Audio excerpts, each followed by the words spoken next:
Hoy es 12 del 11 del 2013.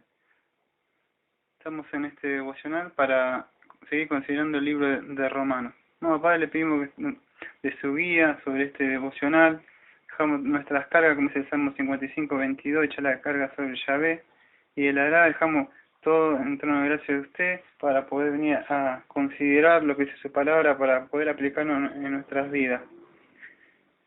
Pedimos todo esto en el nombre de nuestro amado Señor Jesucristo, que nos pueda estar guiando con su Santo Espíritu. Bueno, vamos a seguir entonces con este devocional que hacemos sobre el libro de Romanos. Y en nuestro canal están, como siempre digo, las prédicas completas sobre Romanos. Esto no es estudio positivo, sino que en el canal de Doctrina Verdadera se encuentran todos textos por texto para que puedan considerarlo. Esto es un estudio solamente para en familia. Ahí está. Entonces vamos a seguir recordando lo que ya hemos considerado, o sea, que habíamos visto que el libro de Romanos capítulo 13. Ahora vamos a ir un poquito a vuelo de pájaro viendo para tratar de refrescar nuestras mentes. Y hablaba sobre las autoridades. Estos 2 años que estuvimos viendo el libro de Romanos, habíamos hablado que había 3 autoridades que Dios había puesto, ¿no? Que habíamos puesto que es el matrimonio, ¿no? Habíamos puesto que es la autoridad civil y la autoridad eclesiástica. Así que Dios estableció, vamos a decir, autoridades, o sea, el cabeza, o sea, puso en el matrimonio, puso las autoridades, o sea, que ha puesto, o sea, dentro del gobierno, o sea, en este caso la Argentina, ¿no? Y eclesiásticamente están los oficiales, que serían los pastores, hay diáconos, o sea, que están adentro, que cumplen un servicio adentro. Entonces, el hombre se debe someterse, ¿no? A todas. ¿Por qué? Porque esas autoridades, si uno no, en este caso no, vamos a tocar solamente la autoridad, vamos a decir, en este caso podríamos decirle autoridades civiles, la podríamos catalogar desde ese punto, ¿no? Porque han sido puestas por Dios, y dice, y no hay autoridad sino de parte de Dios, porque Dios la ha establecido. Entonces, ¿qué pasa? Que cuando nosotros resistimos a autoridad, en sí lo que estamos haciendo es resistir a Dios, porque Dios ha puesto esas autoridades, ¿no? Y lo que sucede es que al violar esas autoridades traen, o sea, consecuencias en nuestras vidas. Sabemos, ¿no? O sea, un ejemplo fácil de decir, o sea, si vos vas a robar, por consecuencia que te vas a acarrear, o sea, un problema. O sea, ¿no? ¿Por qué? Porque estos magistrados, o sea, no nos tienen que a nosotros infundir ni siquiera ningún temor. ¿Por qué? Porque si nosotros estamos haciendo lo bueno, tenemos la ley de Dios grabada en nuestra conciencia, en nuestra mente, no debemos temer, todo lo contrario. Nosotros debemos estar contentos porque estas autoridades han sido puestas por Dios, ¿no? No estamos para jugar si vemos, ¿no?, que acá en Argentina ejercen bien el servicio o no, porque sabemos que estas autoridades que son puestas por Dios, pero el desempeño que llevan ellos a cabo, o sea, ellos son responsables, ¿no? Así que estas autoridades son servidores de Dios, dice Pablo, ¿no? Y tenemos que tener cuidado, que dice que no en vano llevan la espada, sino porque es servidor de Dios, lleva la espada, ¿no? ¿Y para qué la llevan? Llevan para castigar. Y en esos estudios de Romano, estos 2 años que estuvimos viendo, yo no tengo tiempo de adentrarme bien en estos momentos, pero me hemos visto que Dios ha establecido lo que es la pena de muerte en esos estudios, porque no en vano lleva su espada, ¿no? Lo que sucedió es que, hablábamos en esa época, se sacaron para tratar de correccionar, pero en la Biblia nunca habla de eso de correccionar, sí habla de corregir, pero a tu hijo, con la vara, o Dios corrige a sus hijos, pero en sí al criminal tenía un castigo, ¿no? O sea, no se lo puede corregir bien una forma. En eso vimos, en esos estudios positivos, ¿no? Como se ha sacado, y por eso se incrementa el mal, porque no se puede en sí, vamos a decir, corregir a esas personas, porque la persona está muerta de delito y pecado, y apenas sale de la cárcel vuelve a cometer el mismo delito. ¿Por qué? Dice, ay, volvió a ser transgresor de la ley. Claro, porque no ha sido regenerado, su corazón está inclinado hacia el mal. Entonces, Dios ejecutaba eso como pena de muerte, pero no tenemos tiempo de adentrarnos en esto, ¿no? Entonces dice que, pero lo cual es necesario estarle sujeto no solamente por razón de castigo, sino por causa de conciencia, puesto no pagáis también los tributos, pues son servidores de Dios que atienden continuamente esto mismo. Bueno, nos habla también que debemos pagar al Estado, en este caso acá en la Argentina, la luz, las cosas que consumimos, o sea, la cosa, no robar, no te vas a enganchar, acá vivo en un barrio medio pobre y ¿qué sucede? La gente se engancha de la luz, o sea, mete un cable y se engancha, tal, no pasa nada, pero su conciencia no la acusa de nada. O sea, por ahí dice que está mal, pero no pasa nada. Un cristiano no podría porque por causa de su conciencia le estaría acusando que está robando. Entonces no podemos. Esas autoridades, por más que digan, oh, qué caro, que nos están robando, esto es injusto, que nos cobren tanto, nos suben la luz con lo poquito que ganamos, y no podemos. O sea, tenemos, dice las escrituras, que pagarle lo que es al César, darle al César.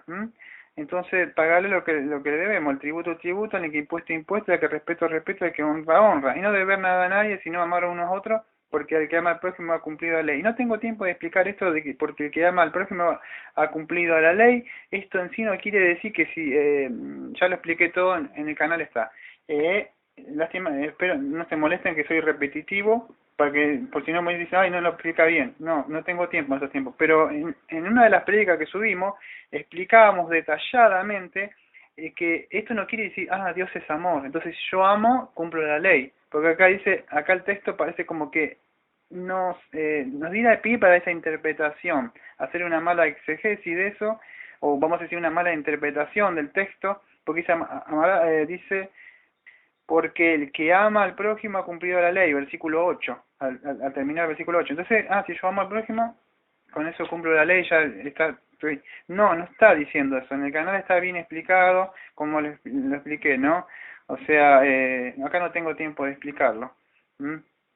Pero sigue diciendo en el versículo 9, porque no adulterarás, no matarás, no hurtarás, no dirás falso testimonio, no codiciarás, y cualquier otro mandamiento de esta sentencia se resume: amarás a tu prójimo como a ti mismo. No necesita diciendo algo así, como no sé, complicar en sencillas palabras, porque es medio complicado, pero al cumplir la ley nosotros estaríamos amando al prójimo, porque si vos no lo robás, le estás amando; si vos no le, vamos a decir, no le pegás, le estás amando. O sea, si de esa forma estás cumpliendo lo que Dios manda, pero no quiere decir que vos podés cumplir la ley y ya está, no pegar nunca. No está hablando de eso, ¿no?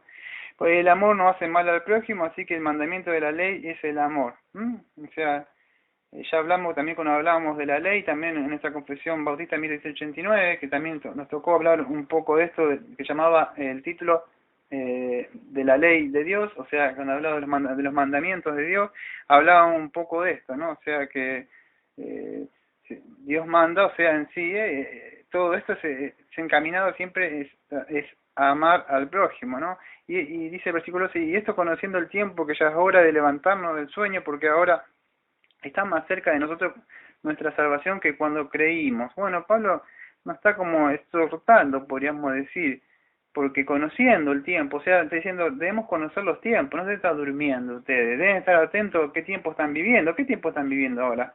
Entonces ya hora de levantarnos del sueño, o sea, dejar de dormir, como el profesor Peregrino, me acuerdo que había Peregrino, cristiano ya era, ¿no? Cristiano iba caminando y encontró a 3 que dormían, ahí perezosos, no me acuerdo de otros más, y lo empezó a despertar. Yo, dice, ¿qué no venía a despertar vos? Y vos sos recién cristiano, nosotros llevamos muchos años acá en la banca durmiendo de la iglesia, vos te va a venir algo así. Y nos encontramos que muchos se duermen a mitad del camino y se quedan ahí tirados. Entonces, ¿qué sucede? Que es hora de levantarnos del sueño, porque a veces de tanto, por ahí, en la vida cristiana, como que uno dice, ya llevo mucho tiempo, me voy a hacer una siestita. Pero ¿qué pasa? Parece porque ahora está más cerca de nosotros de nuestra salvación de cuando creímos. O sea, está más cerca de nuestra salvación de cuando creímos. Este texto también por ahí a veces trae un poco de confusión a aquellos que no lo pueden llegar a entender bien. Porque ¿cómo? ¿No éramos que habíamos sido salvos ya? Y Pablo ahora me está diciendo que la salvación está más cerca de que cuando creímos. Vuelvo a replicar lo mismo, que no se enojen. No puedo explicarlo, está en el canal. O sea, ¿por qué? Ahí lo explico bien, detalladamente. Me tomo un texto o dos más o menos por hora para hablar. Pero ¿qué sucede? Que sí, la salvación es acreditada a nosotros, o sea, cuando creímos, dice Pablo. No es que Pablo habla, en ese tiempo cuando hablaba de esto, me tomé bastante, cerca de una hora para hablar de esto. Pero ¿qué sucede? O media hora, no me acuerdo bien. Pero ¿qué sucede? Resumidas palabras cuesta, pero en sí nosotros somos salvos, ¿no? Porque cuando nosotros creemos, Juan 5:24, nosotros tenemos, o sea, vida eterna. Pero ¿qué sucede? Esa salvación, o sea, va a ser completada cuando Cristo venga, va a ser consumada totalmente, ¿no? O sea, vamos a ser glorificados también en nuestro cuerpo. Ahora hemos sido redimidos, ¿no?, en el espíritu, y hay una lucha, ¿no?, entre así, el espíritu y la carne, ¿no? Gálatas 5:17, si no me equivoco. ¿Y qué sucede? Que ahí va a estar completamente la salvación, ¿no? Bueno, hasta ahí nomás vamos a tratar de explicarlo. En el 12 dice así: la noche está avanzada y se acerca el día, desechemos pues las obras de las tinieblas y vistámonos de las armas de la luz.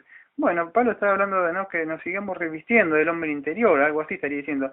O sea, la noche está avanzada, este mundo ya está, vamos a decir, la noche está este mundo va llegando cada vez más y más a su fin, quiere decir, ya está completamente avanzada, ya está muy oscuro este mundo, vemos todo el pecado que anoche se habla se refiere a la oscuridad, a la impiedad, a este mundo está cubierto de tinieblas, eso sería tiniebla, oscuridad, la noche está avanzada y se acerca el día, ¿eh? El día es cuando venga el Señor y se está acercando ese día, es como que el mundo está pariendo, dice Romanos 8, ya vemos que no va llegando cada vez más y más a su fin, ¿no? El hombre está completamente ya destruyendo todo.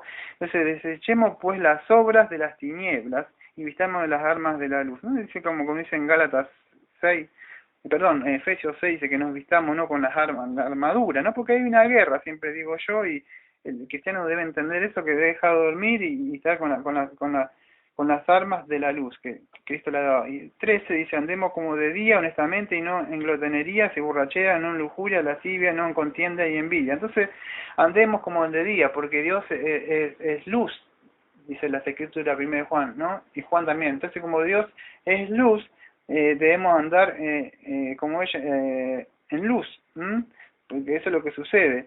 Y no en glotonería. Cuando habla de glotonería no habla de comer, así, sino que en esa época debemos hacer un estudio, vamos a decir, de una historia, bien como era, ellos comían y tiraban las cosas para atrás, y eran medio así caníbales, por decir, ¿no?, así, medio bárbaros.